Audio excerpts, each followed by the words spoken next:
안녕하세요. 흔들리지 않는 합격 부동의 1교시입니다. 이번 이제 이론편 테마로는 26번 위험에 대한 관리 부분입니다. 그러니까 우리 지금 파트 5번 투자론에 이제 한참 이론을 평가하고 있죠. 자, 그러면 교재 58페이지의 테마 26번 위험 관리에 대해서 구체적으로 살펴보도록 하겠습니다. 58페이지에 보면 이제 우리가 그 수익과 위험이 뭔지 이제 계속해서 배웠습니다. 그래서 수익은 이제 평균으로 나타내고 높으면 높을수록 좋다 이렇게 배웠고요. 위험은 뭐라 그랬죠? 위험은 표준 편차나 분산으로 나타내는 표현하는 거죠. 그런데 이제 위험은 낮을수록 좋다. 위험을 줄이는 것일수록 좋다. 이걸 배웠단 말이에요. 자, 그러면 위험을 어떻게 관리하느냐, 이제 어떻게 줄이느냐, 어떻게 관리하느냐, 이런 내용을 이번 시간에 배우는 거예요. 자, 그러면 58페이지에 위험을 관리하는 방법은 총 4가지가 있습니다. 그래서 위험을 그냥 보유하는 방법이 있고요. 아예 위험을 돌아서 만나지 않고 회피하는 방법이 있고, 그리고 내가 가지지 않고 다른 사람한테 위험을 전가 또는 이전하는 그런 개념이 있고요. 그리고 직접적으로 내가 맞닥뜨려야 한다면 직접적으로 통제하는 위험의 통제, 이 4가지 방식이 있다. 그래서 이제 위험학, 보험학 이런 데서는 이제 위험에 대해서 어떨 때 보유하고 어떨 때 회피하고 어떨 때 이전하는 것이 유리한가 이런 것까지 배우긴 하는데, 여기서 이제 간단하게 이런 개념을 가지시면 어떨 때 이런 방법을 쓸 수 있는지 유추를 할 수가 있습니다. 예를 들면 이제 위험을 보유하는 방법.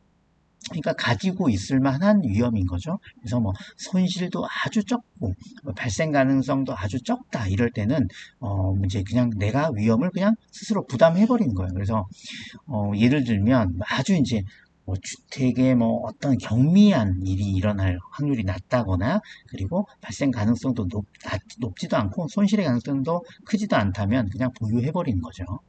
그리고 이제 위험 회피, 이거는 한번 위험을 손실이 발생하게 되면 내가 감당할 수 없을 때, 그리고 또는 발생 가능성이 매우 높은 경우 이럴 때는 그냥 회피하는 것이 상책이겠죠. 그럴 때 예를 들면 금연으로 인해서 건강을 위해서 금연한다, 그러니까 위험을 내가 피하는 거죠. 그럴 때 회피가 되겠습니다.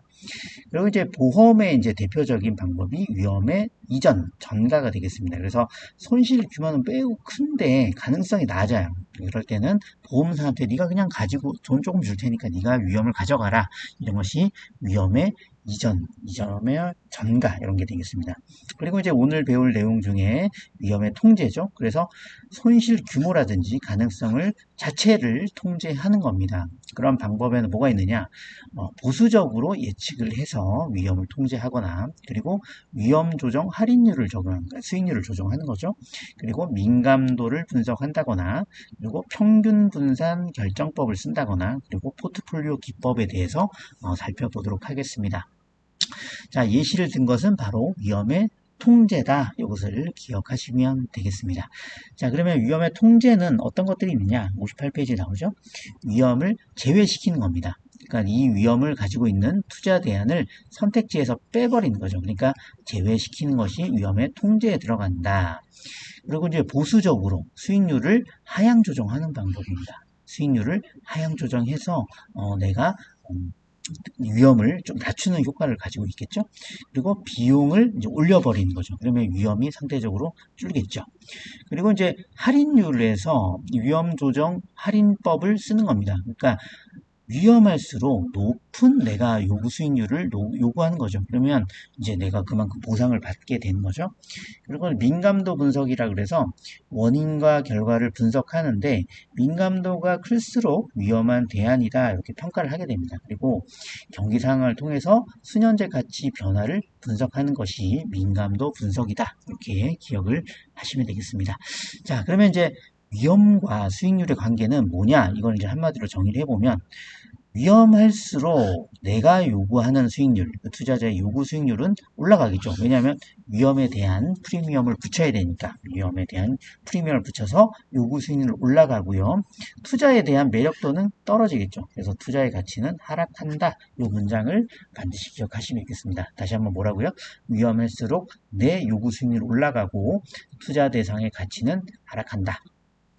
자, 그 다음에 마지막으로 페이지 59페이지에 위험 통제 기법의 마지막입니다. 포트폴리오 이론이 나오는데 이것은 굉장히 심오한 내용을 담고 있기 때문에 논리 흐름으로 제가 풀어드리도록 하겠습니다.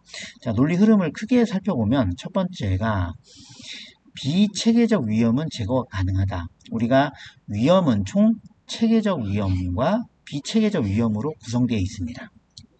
뭐라고요? 총 위험은 체계적 위험과 비체계적 위험으로 구성되어 있는데 포트폴리오 이론으로 위험을 감소시킬 수 있는 영역은 비체계적 위험입니다. 비체계적 위험.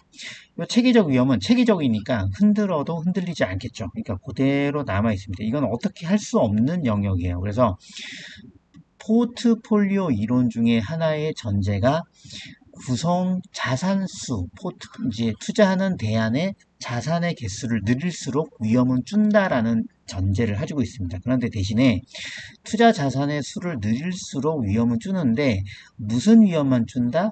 비체계적 위험만 줄고 체계적 위험은 그대로 존재한다. 이렇게 기억을 하시면 되겠습니다. 첫 번째 논리는 비체계적 위험은 제거가 가능하다. 뭘로? 자산수를 늘림으로써 제거가 가능하다. 그리고 체계적 위험은 절대 못 건든다. 자, 그러면 총 위험은 체계적 위험과 비체계적 위험으로 나누고 있는데 제거가 가능한 것은 비체계적인 위험이다. 자, 그리고 이 위험은 뭐냐? 비체계적 위험은 계상 자산에 대한 위험입니다. 그리고 개별적인 위험입니다. 근데 반대로 체계적 위험은 시장에서 나타나는 위험입니다. 그러니까 우리가 어떻게 통제할 수가 없죠. 그리고 공통적으로 나타나는 위험이니까 우리가 할 수 없습니다. 그리고 영향은 체계적 위험은 모든 자산에 미치고요. 비체계적 위험은 내가 투자한 특정 자산에만 영향을 미치는 거죠. 자, 그래서 통제의 목적은 비체계적 위험을 최대한 줄이는 것이에요. 그래서 자산수를 줄이고 이런 뭐 나중에 나오는 상하계수를 어떻게 이제 조합하는지 자체가 나오는데 그 전체가 비체계적 위험을 줄이는 것이다. 그리고 투자 자산의 숫자를 늘리는 것과 자산을 적절하게 조합을 해서 위험을 줄인다. 어떤 위험을? 비체계적 위험을 줄인다. 자, 됐죠? 그 다음에 논리 흐름의 2번은 숫자를 무작정 늘린다고 이 위험이 죽어드는 게 아니에요. 숫자를 늘리는데 잘 조합을 해야 된다. 어떻게? 개수를 늘릴수록 위험은 커지죠. 위험은 줄어들죠. 그게 이제 분산 투자 효과라고 봅니다. 근데 무작정 늘리는 것이 아니라 수익률의 방향성이 상대적으로 관계가 적은 것들이 묶어야 됩니다. 그러니까 무슨 말이냐면 어떨 때 얘가 올라가고 어떨 때 얘는 떨어지고 어떨 때 얘는 올라가고 어떨 때 떨어지고 이 둘의 관계가 서로 반대 방향으로 움직이는 이런 것들을 묶어야 된다. 요것이 뭘로 측정한다? 상관계수로 측정을 한다는 거죠. 상관계수. 그러면 어떤 상관계수로 묶어지는 것이 좋냐? 그 상관계수가 이제 결론은 마이너스 1에서 1 사이의 값을 갖는데 1보다 작은 마이너스 1에 가까운 값일수록 포트폴리오 분산 투자 효과가 커진다. 이것을 기억하시면 되겠습니다. 그러면 상관계수는 뭐냐? 중요하니까 지문 하나씩 살펴보죠. 상관계수는 마이너스 1과 1 사이의 값을 갖는다. 이게 무슨 뜻이냐면 플러스 1은 말 그대로 똑같은 방향으로 움직인다는 거예요. 얘가 30% 오르면 얘도 30% 오르고 얘가 10% 빠지면 얘도 10% 빠진다. 그게 똑같이 움직이는 게 플러스 1 값입니다. 반대로 마이너스 1 값은 완전 반대. 얘가 10% 오르면 얘는 10% 떨어지는 마이너스 1의 값을 갑니다. 그러니까 이론적으로는 이 값이 존재하긴 하지만 실제로 존재하기는 좀 어렵겠죠. 그래서 이 사이 값의 값을 갚는다. 그리고 수익률의 변동이 서로 상반되는 경우는 음수이고요. 같은 방향인 거는 양수다.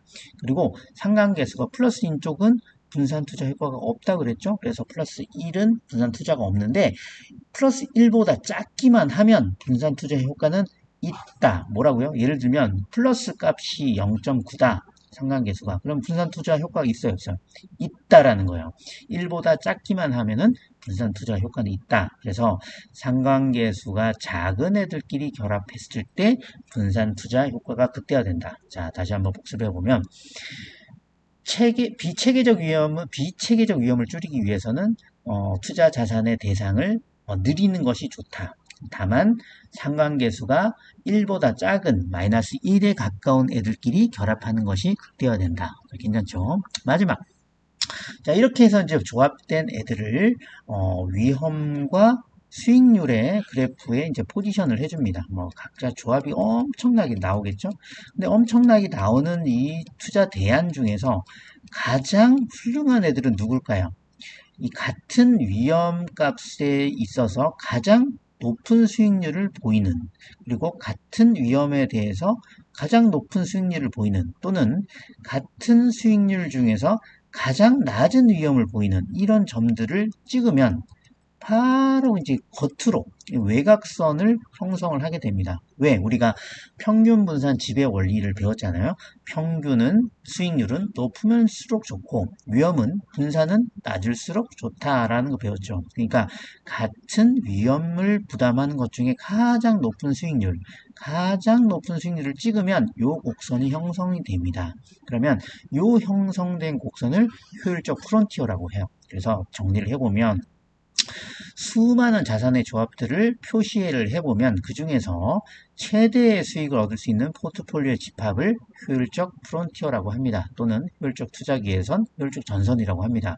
그리고 이 중에서 투자는 어디다 해야 된다? 이 선 위에 있는 애들 중에 해야 되죠. 왜냐면 얘보다 더 월등한 애들은 없어요. 그리고 여기에 투자한 애들은 바본 거죠. 예, 여기보다 더 높은 수익률, 더 낮은 위험을 부담하는 애들이 존재를 하는 거죠. 그래서 최적의 포트폴리오는 이 선에서 결정이 된다. 그런데 어디에 투자를 할 것이냐는 이제 개인 투자자의 성향이죠. 마음이죠. 그래서 그 투자자의 성향을 이 사람들을 이제 포트폴리오에 접하는 접점이 이제 어디냐, 그 사람은 이제 자기의 선택에 있습니다. 그래서 요 성향을 무차별 곡선이라고 합니다. 무차별 곡선은 그 사람이 좋아하는 것은 자기 마음이다. 그럼 예를 들면 이 점이나 F점에서 둘 중에 선택을 한다고 쳐봐요.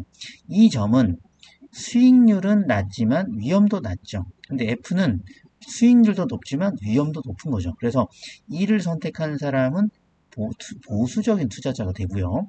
F를 선택한 사람은 공격적인 투자자가 되죠.